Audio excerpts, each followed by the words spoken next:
موت کو زندگی کے اندر تبدیل کر دیتی ہے۔ ہم مرنے والے کیوں نہ ہوں، ہم زندہ ہو سکتے ہیں۔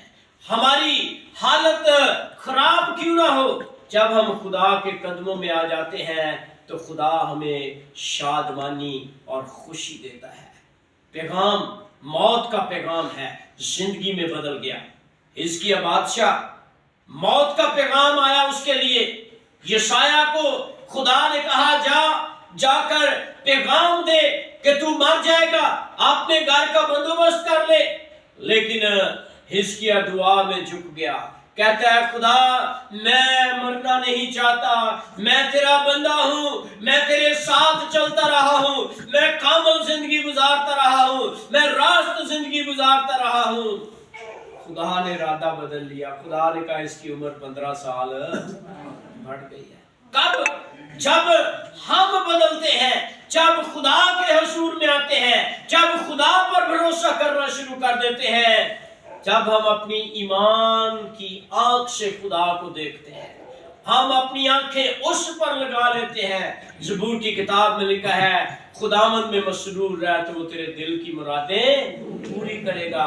اپنی راہ خداوند پر چھوڑ دے تو وہ تیرے راستے میں تیرا مددگار ہوگا۔ اپنی آس اس پر رکھ، وہ تیرے سارے کام کرے گا۔ تو اس لیے میرے عزیزو، ہمیں خدا پر ایمان اور بھروسہ رکھنا ہے۔ یونا نے مصیبت کے اندر دہائی دی ہے، دعا کی ہے، اور خدا نے اس کو جو ہے بچا لیا ہے۔ خدا نے اس کی زندگی میں معجزہ کیا ہے، اور وہ گہرائی میں سے، پانی کی گہرائی سے، سمندر کی تہہ سے لکھا ہے کہ نینوا کی سرحد پر جو ہے مچھلی نے اس کو بچا دیا۔ اگر آج ہم کسی ایسی سچویشن میں ہیں، ایسی مشکل کے اندر ہیں کہ ہمیں سمجھ نہیں آ رہی، ہم گہرائی کے اندر جا چکے ہیں، مشکلوں کے اندر اس قدر پھنس چکے ہیں کہ ہم بے بس ہیں، تو ایک نام ہے جس نام کو اپنی زندگی میں لے آئیں۔ یونا نے اس نام کے سامنے دہائی دی، دعا کی کہ خداوند میں مصیبت میں تجھے پکارتا ہوں، اور خدا کے کلام میں لکھا ہے کہ یونا کو خدا نے بچا لیا۔ یونا کہتا ہے کوئی معبود مجھے بچا نہیں سکتا، کوئی پریشانی میں سے مجھے نکال نہیں سکتا، اے خدا تو مجھے نکال سکتا ہے۔ خداوند ہمیں فضل